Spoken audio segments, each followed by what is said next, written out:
All right, I think we're on. Well, hello, and welcome to the Water from the Rock podcast, brought to you as always by the Calvary Baptist Church. With me in recent days, as always, is of course my brother Dustin. Howdy, howdy, howdy, everybody. Thought you were gonna say hi, you good neighbor this time. Well, I kind of was thinking about it, but I don't know. Maybe next Fair time.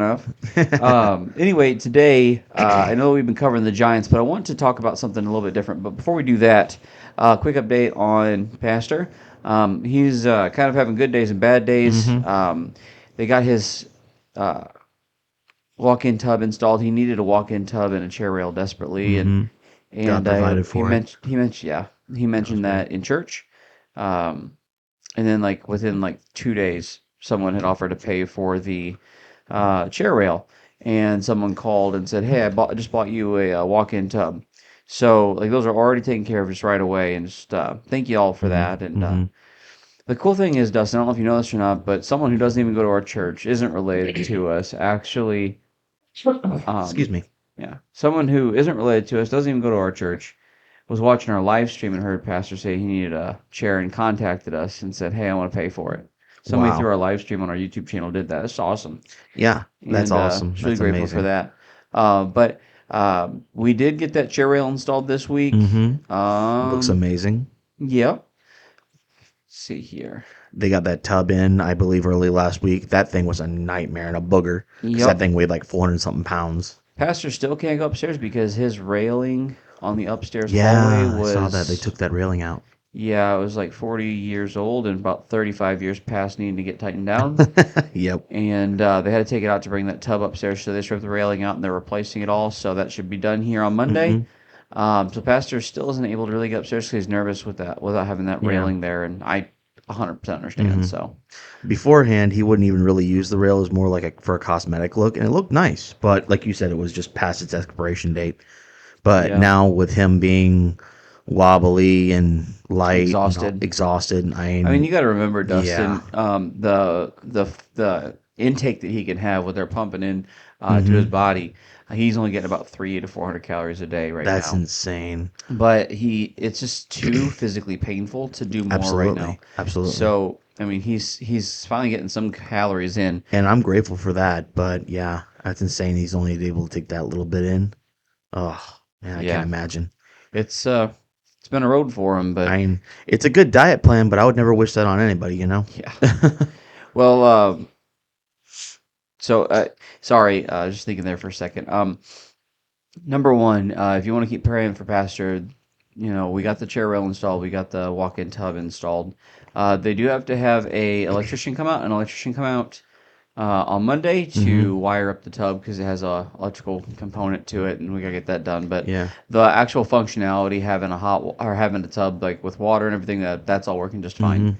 Hmm. But if you guys want to continue to pray for Pastor, we'd really appreciate it. Right now, just pray that he gets the nutrients that he needs. And then Yep. he's going through chemo. When he goes through chemo now, it's several hours a day on Monday. And then they send him home with a pump that administers chemo for Tuesday and Wednesday. Hmm. And he has to go back in and get that pump taken back off. So, Yep. And he still does it every 2 weeks, right? Or they change yep, it's that? every other week still, I Yep. believe. Okay. And so, I mean, there's a lot going on. And honestly, I mean, I've had people talk to me about that, and I keep telling them the same thing. A lot of people are like, "Man, he's just not in a good way right now," and I'm like, "Yeah, but whoever is in a good way, you know what I Yeah. mean?" So Fair. Fair. a lot of people will say maybe I'm in denial, but the truth is, I'm hoping and believing against hope. Hmm. I believe that God is the God of the impossible. Yep. He's done the impossible for me. Hmm. Um, I've had some health problems, and I've talked to God about them, and they've just been literally magically resolved. God has taken care of me in a way that is quite literally a miracle. So if God can do that for me, God can do that for our pastor. And so I'm just going to continue to believe that God will. If he doesn't, so be it. It's God's choice. But I'm not going to I'm not going to let my faith and hope be robbed simply because he's not getting the nutrients he needs because the Hmm. cancer is being a bully. Hmm. I'm not gonna let that stop me from believing in God and Yep. trusting what He has to say. Yep. So Absolutely. I agree. I would Oh, just ask you guys just to stand strong with us and yeah. stand strong in prayer. Yep. But anyway, Absolutely. what were you gonna say, Dustin? I didn't know if you told the listeners yet, but somebody donated a van to the church, a wheelchair van, which is amazing, No, I amazing didn't. thing. I was going to say that as well. Oh yeah. Um, so pastor is more or less, just like I say, he's really weak. So whenever he gets into church, he we have a motorized wheelchair here that someone had donated to the church a couple of months ago. And that thing moves. I'll tell you what. Yeah, it's a lot of fun. So one of the things is like pastor though when he's at home, he has like a normal wheelchair that he has to tool around in. Well, he wants to be able to have a little bit more mobility, and that having be able to take that motorized wheelchair home would be awesome. But he needs it here. Well, somebody found out about that, so they donated a wheelchair accessible van to the church. And I went down yesterday and got that registered so we can drive it now. And so we'll be able to. I got to go to his house today, maybe. I'm not sure. I'll have to look at my schedule, but we should be able to go to the house today and put a ramp in. So then hopefully he can ride that motorized wheelchair at home and be able to get out of the house and maybe go up and down the street a little bit, just get some fresh air, look at the Hmm. birds. And we had a nasty blizzard on Wednesday here in town, but Oh yeah, that was horrible. yeah, but I mean, most of the nation did, it seems like, at least the northern states. And I know it was pretty nasty out there. But with that being said, though, birds are still here. They're still, the trees are starting to bud. The grass is starting to turn green again. So just being able to get out and enjoy that would Hmm. probably do him a world of good just emotionally and mentally because right now he's kind of stuck in the house. So, Exactly. yep. So just that's awesome. Hopefully, we'll get that thing taken home here Hmm. real soon. Let him be able to just enjoy, Absolutely. being outside. So right now he Absolutely. does go out and sits on the back deck every day and just enjoys listening to the birds. But I mean that's only what he can see in his backyard. Being able to go up and down the street would be awesome. So, Hmm. but Absolutely. yeah. So those are kind of the things that are going on, and yeah. So I think that's kind of all the updates right now as far as pastors how he's doing. Um, So, Brother Tyler, what are we wanting to talk about today? can't think of anything else to cover about pastor. I think that's all the updates. As far as what we're talking about today, um, what I want to share with you guys is something I actually preached at church a couple weeks ago, or maybe it's last week. I really can't remember anymore. But I shared this in church on a Sunday morning, and I want to share it with you. And so, with that being said, we've talked about the giants, and so far we've been going through the five giants that we have to face in our life, and we've talked about Goliath, and Goliath means verbal reveling. And of course, we talked Hmm. about how David, whenever he went down to fight Goliath, on the way there, his brothers verbally reveled him, and said, "We know the naughtiness of thine heart. We know what you're here for, to come watch the battle. We know that you're evil. Evil. We know that you're naughty and that you're a gossip, and we know all the bad things about you. And why are they doing that?" Dustin, why do you think that they're doing that? Why do you think they're ripping them apart? Well, I think it's probably a twofold reason. Number one, it's to make them feel like they're still in charge because that's their little brother. I don't want my little brother telling me what to do sometimes, or coming in acting like he's all that in a bag of chips. But then also at the same time, maybe it's because they don't want, maybe it's just because out of a nurturing way, like, I don't want you to see what we got to go through. I don't want you to see this war. You're too young. I don't want you to be mentally scarred or scarred from it. Maybe they're just trying to be protective. Maybe they just aren't trying to bully him. I don't know. See, I don't think either of those things are the reason why. Although I do see what you're saying, and maybe I'm wrong, but I think what's going on is I think it's more out of embarrassment. I Oh, think that might be true. the brothers. I mean, they're down there. Why are they down there for? What did they go down there for? For war. Exactly. But whenever they get down there, Right when you were. what they're saying though is when they're there. Sorry, I feel like I'm getting tongue tied here. What is going on here is they're there for war, correct? Yeah. So whenever they're there for war, when he shows up, are they fighting? No, they're standing on the sidelines. Yeah, and they have been standing there, the Bible says, for 40 days. So they've been sitting there for over a month, listening to somebody who's tall in the valley yell at them. At any point, could 10 or 12 guys gone down there and killed him? Yeah. Yeah, absolutely. Yeah. Could an archer have just shot him in the face? Or in the Probably. with a split in the armor? Yeah, I mean, they had archers back then. All they did was shoot bows. That was their life. Hmm. All they did was they were just archers. And so having someone who could hit somebody in the middle of the field, not too difficult, especially because he's 9 foot tall. Most people put, excuse me, most people put Goliath. Most historians, based upon the heights that are given for Goliath written in the Bible, they put him somewhere between 9'6" and was it 13'5", I think. And Yeah, so somewhere in that line. he is a big, big boy. And I know that was it Robert Wadlow or whatever his name was in his name was Robert Wadlow. He was in Illinois. He was the tallest recorded human in modern history, and he was what was it 9'4"? I know that he was a Christian man, and so Um, he was a Sunday school teacher, and he played Goliath in there. he was David eight. Goliath He plays was 8 foot 11, two 8 hundred foot and 11. centimeters, or Mm. I believe that's right. Centimeters. Yep, that's centimeters, but The giant of okay. Illinois. So just a hair short. And I remember when we were little, going and they have a metal recreation of his rocking chair. Yeah, I remember that. And so you can go up and sit in his rocking chair, and I got a picture somewhere of me sitting in it when I was like 8 or 10. And I mean, I look like someone had left on a standard rocking chair. Someone had left a doll. I was so much smaller, it was crazy. Absolutely. But Goliath is a big boy, but is it someone that should be feared? No. No. What does he do? He just runs his mouth all day. Mm-hmm. Just never shuts his mouth. And so then David goes down there, and he's on average. They say that the average Israelite at the time was about 5'2" to 5'4". The men were, so they're pretty short fellas. And he runs down there, and he challenges Goliath. Says, "You're not going to mock my God." And of course, this is after he deals with Saul, and Saul goes, "You're not a warrior. You're not a man of valor. You're not tall." and Hmm. yeah, you look at David, he's a scrawny little pipsqueak. Mm-hmm. What was he really going to do to a giant? Someone who is a champion. Bible says he was a champion from his youth. All Goliath did, though, was run his mouth. Bible says he was a champion. He had the strength to be able to do something. He never did. And so in 1 Samuel 17:47, of course, the Bible says, "And this all this assembly shall know, and all this assembly is all of the Philistines, all of the Israelites, Saul the king that's down there Everybody. watching it, everyone. All Mm-hmm. this assembly shall know that the Lord saveth not with sword and spear." Which, by the way, the Bible gives the weight of Goliath's sword. It gives the weight of Goliath's Spear. spear. Mm-hmm. Says it's like a weaver's beam, and that the head is, what was it, like 50 shekels or whatever? I can't remember. It Uh, was an astronomical spear. yeah, it was very heavy, Mm-hmm. but they gives the weight of those things. But whenever David throws the stone, I can't speak today. Throws the stone out of his sling, and the stone flies through the air and hits Goliath in the head. He falls forward, doesn't he? Which I Mm-hmm. believe is God knocking him into that stone, saying, all right, Mm-hmm. buddy, you cursed me for 40 days. Now I got a man who I can finally use to fight you.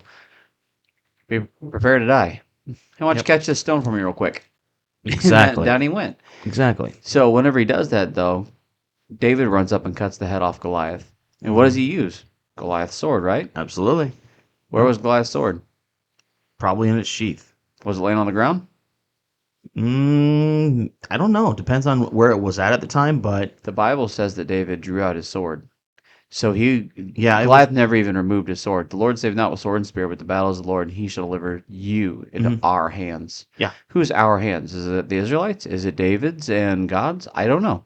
But I just think it's interesting. the He says chosen you're people of going God. exactly. He says that he's going to deliver you into my hands. So here we see David fighting his first giant. We've talked about that already, Mm-hmm. and we talked about, of course, Goliath's brother, Ishbi-benob. Of course, that means Mm-hmm. I belong in the heights. It's the demon of pride. It's the giant of pride, the unconquerable problem of pride. Mm-hmm. Excuse me. And then last week we talked about Saf. Of course, Yeah. Saf, the breaking of the wall, the open door, Mm-hmm. the desire of self, the desire of sin. We've Mm-hmm. talked about that, and today I wanted to talk a little bit about Lami, but instead what we're going to do is we're going to kind of change gears. Like I said, I want to share with you something I preached. So I don't know how well you guys know David and his life, but whenever he gets to be king, 30, 35 years down the road, I mean, this guy's in his 50s and 60s. He has a bunch of boys. Dustin, you have any idea how many kids David had? I want to say 7 or 9, but I also know that there were some that were killed because of his sin. He did have So some I, that died. Let me just Google it here real fast. How many kids did David have? that was alive. Let's see here. I think it was 9, wasn't it? David had 8 named wives, others unnamed, and an unknown number of concubines. From these unions, the Bible names 19 sons Holy cow! and 1 daughter. Good lord, I didn't Yep. realize there was that much. I had a No. 9 in there, so I guess okay. Whenever you talk about how David, his sin cost him some of his sons, Mm-hmm. what David, or excuse me, what Dustin's talking about is whenever David, of course, stole the wife of Bathsheba, or stole the wife Bathsheba from the man Uriah, and then had Mm-hmm. Uriah killed. So he basically murdered him. He then proclaims that that man's going to pay with his life and pay back fourfold. Whenever Nathan comes to him and tells him the story about the man who'd stolen The the sheep, yeah, the the baby lamb. lamb, yeah, the Mm-hmm. lamb from the man who only had the one lamb, but someone else had this other man had many lambs, Mm-hmm. and he stole the one man's lamb, Mm-hmm. the one man's one lamb. Anyway, so what happens is David then, of course, being a shepherd boy, now he's in his 50s. He gets really angry with that man and says that man's going to be put to death and his family's going to be destroyed, and he's going to pay back fourfold. And he's just going off on a tangent because he's mad. And truth be told, he probably is ruling out of guilt. But anyway, then Nathan says, "Thou art the man." And so then he breaks before God and says, "I have done this thing. I have done wickedly, and God, I'm sorry. I repent." And then Nathan says, "Because you've been kind, because you've been honest with God, because you've been repentant, God is willing to honor you. Unfortunately, though, it is going to cost the lives of some of your sons. You're going to have to pay back Mm-hmm. fourfold." And so David ends up through his life losing four of his sons. Yeah. Loses Absalom whenever Absalom is shot through the heart with a dart. He loses the unnamed baby with that he had gotten Bathsheba pregnant with. He loses Amnon. Mm-hmm. I'm trying to remember the fourth one. Adonijah, I believe, is who it is because he has to be put to death Mm-hmm. because he tried to usurp the throne of Solomon. Yeah. And I think that's who it was. That's who I'm thinking of off the top of my head. I could be wrong on that one. And if you want to go even farther than that, you could also possibly throw in the daughter as well because she was never the same after that whole issue. Yeah, Tamar was abused by her brother Amnon. And Mm-hmm. so Absalom, who is the full blood brother of Tamar, Mm-hmm. murders Absalom, who is their half brother. He does Amnon. this. Yeah. Who did I say? You said Absalom. Oh That's yeah, okay. it's Amnon. Anyway, so he does this, and shortly thereafter, Absalom leads a revolt against David, and he has been ruling in David's stead. While David's out doing stuff, he's been sitting on the throne, Mm-hmm. and you know, basically usurping authority. And he gets people of Israel on his side, not all the people, but some of them. And then he lies to David and says, "I'm going to go to Hebron." Now, I preached on Hebron and talked about a little bit about Hebron. Hebron is one of the four holiest cities in Israel, and it's the place where all the patriarchs are buried. Abraham and Sarah are buried there. Jacob and Leah are buried there. Isaac and Rachel are buried there. Or is it Rebecca? His wife Rachel or Rebecca? I can't remember. Either his mom is Rachel and his wife's Rebecca, or his mom is Rebecca and his wife's Rachel. Hmm. Anyway, uh, they're all buried there, and I shouldn't say history, legend really.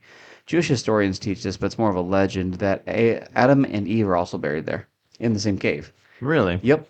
That's So, interesting. yep, it's called the place of four is what Hebron means, I believe, Hmm. if I remember correctly. But there's also a legend there's four huge hulking giants that lived there whenever Israel came back to the Promised Land after living in Egypt for 400 years. Mm. Yep. And they're put to death. They take it over. But anyway, Hmm. Hebron's also where David was crowned king. It was his first capital city before he started ruling all of Israel and Yes. moved his capital to Jerusalem. His first capital was in Hebron. Yeah. So Absalom says, "I'm going to go to Hebron, Dad, because I made a promise to God that I'm going to go worship him and I'm going to do this, I'm going to do that." And David goes, "Go for it, man." And Playing on his so, good side. Hey, yeah, my son's gonna do something good. yep, because Mm-hmm. he knew Absalom was a wild child. Absolutely. So then Absalom goes there, proclaims himself king, and performs a coup d'etat against his dad. So his dad gathers up two of his closest people, the Pelethites and the Kerethites. And the Kerethites and the Pelethites, I couldn't find on a cursory search where they even come from, what their descendants are, but essentially they're the King's Royal Guard. They're the elite mercenaries. They're not actually like hirings, but they are like the The ones that are most loyal to him. exactly. Yep. And so he gathers those and some of his mighty men, and they leave Jerusalem. He says, "We're going to leave Jerusalem because we don't want him to come in and just kill everyone in Jerusalem. Mm-hmm. So we'll lead the fight out." So then David, and I'm telling a long story to get to the point here, and I apologize because we're going to go long today, but I think we will at least. Anyway, I'm trying to talk quickly. David then goes to start to ride out of Jerusalem proper, and he's leaving.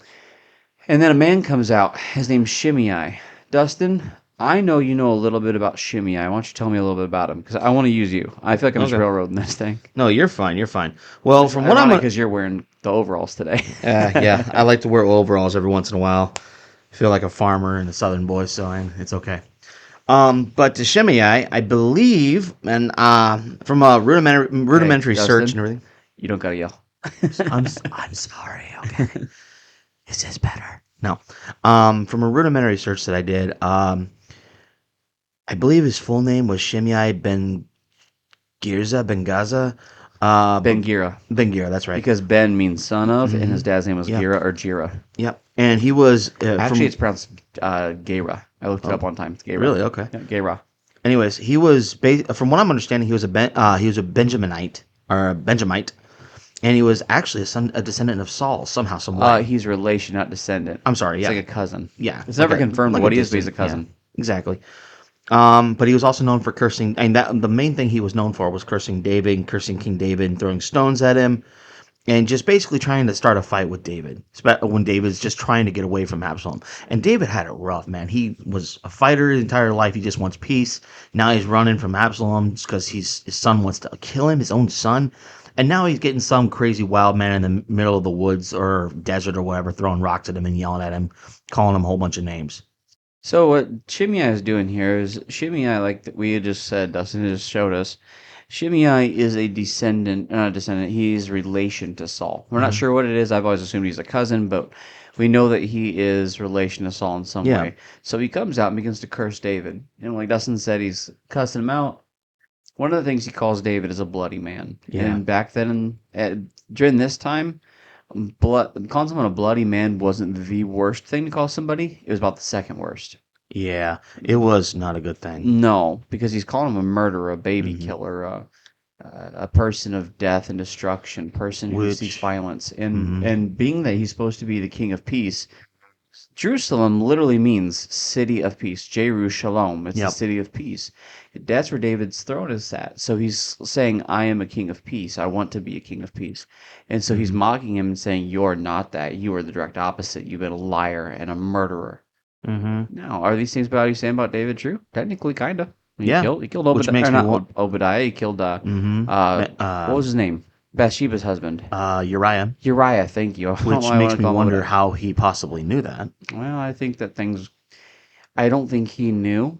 He just was spouting. hmm That makes Because sense. back then, one of the worst things you could call somebody was a bloody man. Hmm. The worst thing you can call someone was a dead dog. Yeah. A dog in the Old Testament, most often times when talking about a person is referring to a prostitute that usually is used by someone of the same gender. It's usually a male that's used by men Hmm. for prostitution. And to call someone a dead dog was basically calling them something very derogatory. Hmm. And this was a highly offensive thing to call them back then. But he stops just short of that and calls him a bloody man, a man of death, a man of violence. Hmm. And so as David's riding away, he's being mocked. Which, by the way, Dustin, David rides a little way, and before Shimei shows up, the day before Shimei shows up, do you know who shows up? Um, I'm not 100% sure. I. A group of 600 men. And the Bible says that when they left, they took the little ones. I'm assuming it was 600 families showed up, and they were coming with their king. I got the scripture pulled up here. Let me grab his name for you real fast. Okay. Verse. Nope, that's verse 16. I need to be in chapter 15. Anyway, he is the king of a city nearby that David has a lot of relationship with. And you want to guess what city this is? I don't know, but for some reason I want to say it's the city he stayed in when he was in the Philistine country, but at the same time I don't know. That's the only one that stands out to me. His name was Ittai. Ittai, or Ittai, I'm not sure. He is the king of Gath. I was right. Where There was we go. Goliath from, Dustin? Gath. Where was the city they ran to away from Saul? Gath. Why is he doing that? When David runs to the city, when he's running away from Saul. Saul, why does he run to Gath? Because it's probably the last place that Saul would look for him. Honestly, that's the only thing I can think of. I don't think so. I think the reason why he runs to Gath is because it's the place of his previous victory. He had conquered their Um, biggest thing. So he's gotcha. going, I'm going to go where I feel safe. I'm going to go where I know I'm the man. Well, first off, Mm-hmm. God gave you that victory, not you. Mm-hmm. Your might didn't conquer that giant. Mm-hmm. God did. Absolutely. God used you to work a work. Mm-hmm. When this happens, it causes, or he runs there to Gath. He actually ends up embarrassing himself. The Bible says he feigned madness, let spittle fall down into his beard. He, Mm-hmm. he pretended to essentially be mentally challenged as a wild man, as crazy and deranged. I'm giving Mm-hmm. someone the mad dog look. Well, the reason why he does that is because he's trying to get them not to mess with him. He's living in insecurity and trying to go back to his place of previous victory. Mm-hmm. God didn't want him to do that. He wanted him to grow, not regress. So David now, 20 years later, is king of Israel. Now he's being usurped by his own son. Ittai the Gittite shows up. The leader of Gath. Ittai the Gittite, leader of Gath, shows up with 600 men. Why is he there now? Well, you say he takes the little ones away, and I honestly think he has a friendship with David. I think David's He created does. a tie with him. So I think he either was going to help David and basically back him, or he was just trying to create, hey, listen, I'll take the women and the children, so that way the families of these people that are following you will survive. Close. Verse number 21 of 2 Samuel 15 says this, And Ittai answered the king and said, As the Lord liveth, and as my lord the king liveth, surely in what place my lord the king shall be, whether in life or death, excuse me, or in death or life, I got them backwards, even there also will thy servant be. He's literally saying, I will follow you from life into death if need be. Ittai, I know what his name means, but for some reason I'm blanking on it. Let me click this here real fast, and I'll tell you what his name means. Ittai, actually, excuse me, it's pronounced Itte. Um, it translates. Okay, the interlinear is not giving it to me. Sorry, but anyway, it actually refers to following God. But anyway, it's kind of beside the point. Why does God allow Ittai to come to him, though, or Ittai to come to him? It's reminding him of the victory that he had given him. Now, David had sought that victory, the reminder of the victory, to live Mm-hmm. in the past, to live in his glory days before. And it Mm-hmm. was the wrong thing to do. Why is it right now?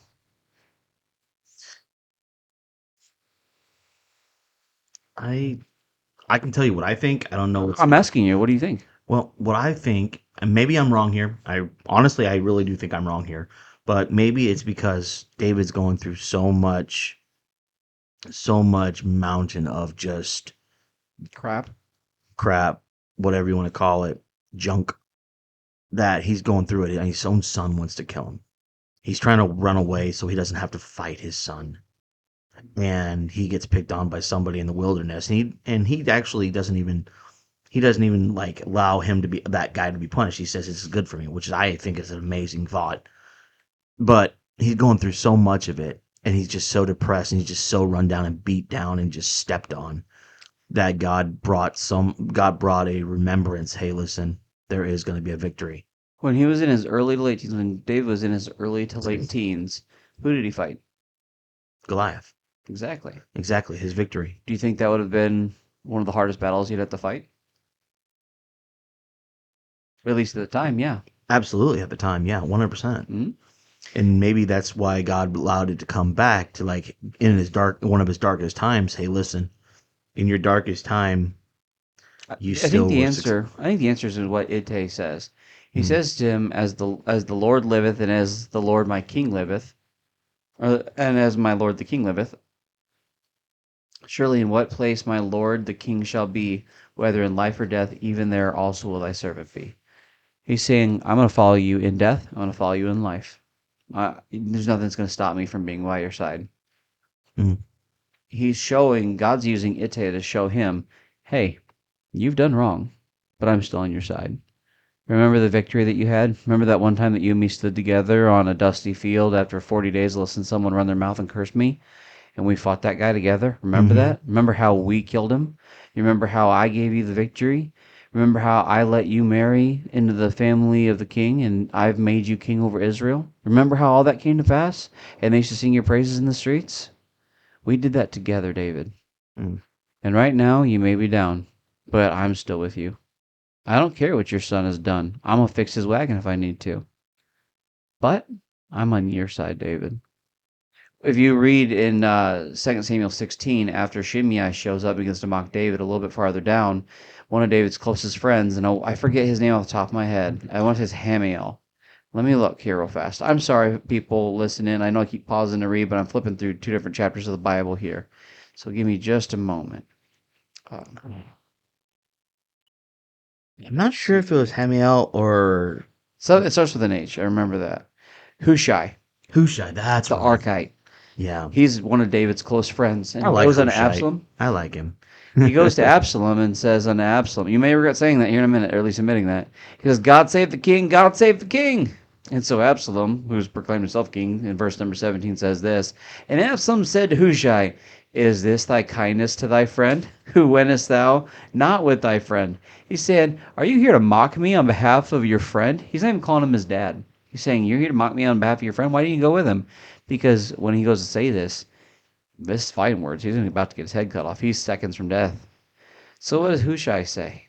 In verse number 18, and Hushai said unto Absalom, nay, but whom the Lord and this people, all the men of Israel choose, his will I be, and with him will I abide.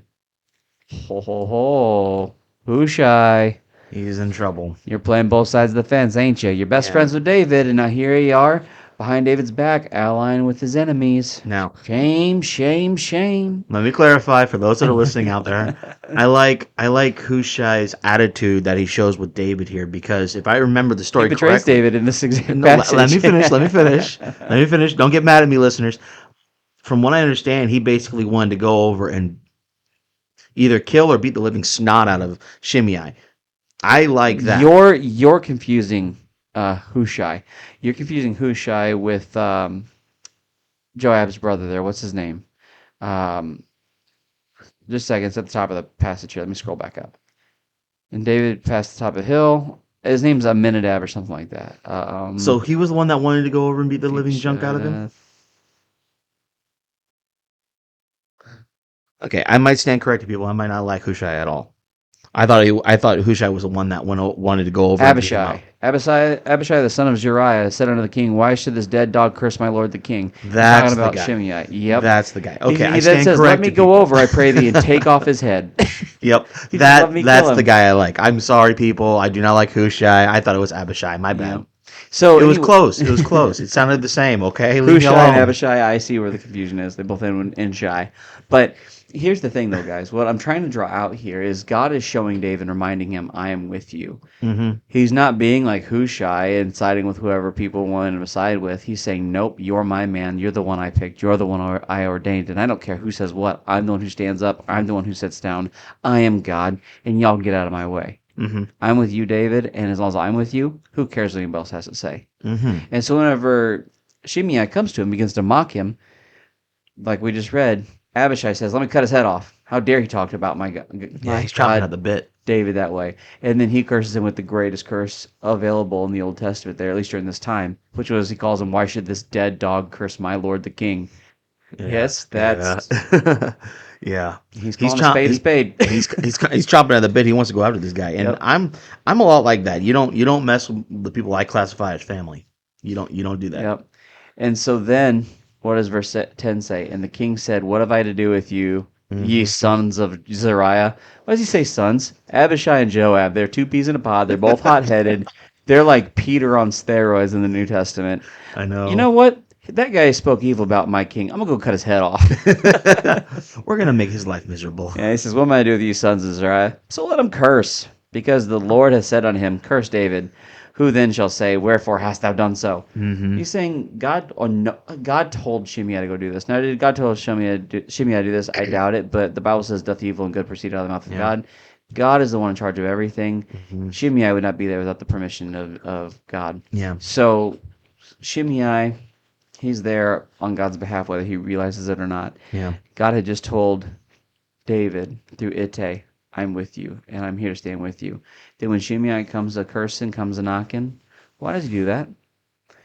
Because Mm-hmm. as he moves forward, he's constantly reminded every time Shimei yells something, when he throws stones, when he throws dust and curses David, the entire time he's reminded of the battle of Goliath. Every time Shimei opens his mouth, he's reminded of Mm-hmm. the battle of Goliath. Yeah. And so you have two choices in these situations, people. You can either choose to listen to Shimei and let him beat you up with his words, even if you've already conquered Goliath. Because Goliath, even when you conquer him, he doesn't just go away. He likes to try to Yep. find ways to worm back in. Mm-hmm. Shimei is just a reiteration of Goliath, in my opinion, at least in the context we're using him for today. Shimei is just reminding David through the entire time, "You're evil, you're wicked." So, God still uses me. God still anointed me. He still set me on the throne. Well, don't you know you're evil? Yep, I do. Well, how come my words aren't having an effect on you? Because God already gave me victory over all of the evil you're going to say. God's already redeemed me. Mm-hmm. You could choose to live in guilt and shame and struggle underneath the weight of your sin and where you failed and where you've committed sin and done wrong. Or you Mm-hmm. can just accept the fact that, hey, God already forgave me. I'm going to live forgiven Mm-hmm. and in freedom because of God. You can either let it hurt you or roll off your Hmm. back. Yep. Exactly. And you can let Shimei bully you if you want, but Yep. I think that would be the most unwise decision you possibly could make. What I find interesting here though is like you said, the guy wanted to go and take his head and just, hey, listen, you're not gonna mess with mine, you know. Hmm. And David stopped him, of course. So he said, hey, listen, God, this is what God wanted. I mean, this obviously is meant to me, and everything. So in a way, he actually passed over the offense. He forgave Shimei. But if you read later on in the whole storyline, he talks to Solomon and he says, don't you dare let this guy keep doing what he's doing." I think the reason why is because he understood that whenever he's challenging David, Mm-hmm. when he curses David, that's a personal offense, and he wasn't going to deal with it because of a Mm-hmm. personal offense. But he did know that Shimei was going to run his mouth about Solomon, Mm-hmm. and he's challenging the position that God has put his He's family in. challenged in the position of authority. Yep. It's not just about mocking David; he's mocking the king. Mm-hmm. And so he tells Solomon, "You've got to deal with this." Now, Yep. David knocked down Goliath. Mm-hmm. But is there a reiteration of Goliath? Yeah. Absolutely, and it's the person Solomon has to deal with. When Exactly. he tells Solomon to deal with him, he's saying, "I already took care of the bad one. You deal with this pipsqueak who's just a mouth runner." Which, if you think about it, Goliath was David's, verbal rebelling This is bully. big bad, yeah. Exactly. And if you want to think about it, in the life of Solomon, who's his big bad verbal rebelling? This guy. So it's Well, kind of at like a least real, early on, yeah. yeah. It's kind of like a Yep. mini me. What I'm saying is exactly. David took care of the big bad in their family's Mm-hmm. lives, Goliath and his brothers. But Absolutely. whenever it comes time for Solomon, the next generation, to rule, he still has to deal with Shimei. And Mm-hmm. whenever Solomon deals with Shimei, how does he deal with him? He tells him, "This is the city you live in. If you Mm-hmm. leave this city, I will kill you. Yep. He Stay gives in it. the city." He's trying to show him mercy. Hey, listen, Hmm. don't spit in my face He again. basically puts him on house arrest and Exactly. says, if you break your probation, Mm-hmm. you can cut your head off. Which he could have just killed him because not only did he insult his And dad, his argumentatively, rightfully family, so. not only he insult his dad, his family, Hmm. he also is insulting the position of God, the King of God, the Hmm. man of The God. king of Israel, Exactly, the king that God had ordained. because God chose the king. Exactly. So the reason why that happens, though, and David has Solomon deal with it, is because he knew that if he dealt with it, it looked like he was being petty and killing somebody who had Mm-hmm. mocked him. Mm-hmm. But then he tells Solomon, "This guy's going to be a danger to you. So what you need to do is you need to stand up and deal with Shimei, because I never could." Mm-hmm. So Solomon goes to deal with Shimei, and Shimei, for 2 years after he tells him that, never leaves town. Then one day he's like, "I'm gonna go to this other city." What he didn't Violate. realize is Solomon was still keeping a close eye on him, and so He, whenever Shimei left, Shimei didn't come back with a yeah, head. exactly. He violated the terms of his parole. He did, and so he was punished. And And Solomon dealt with him.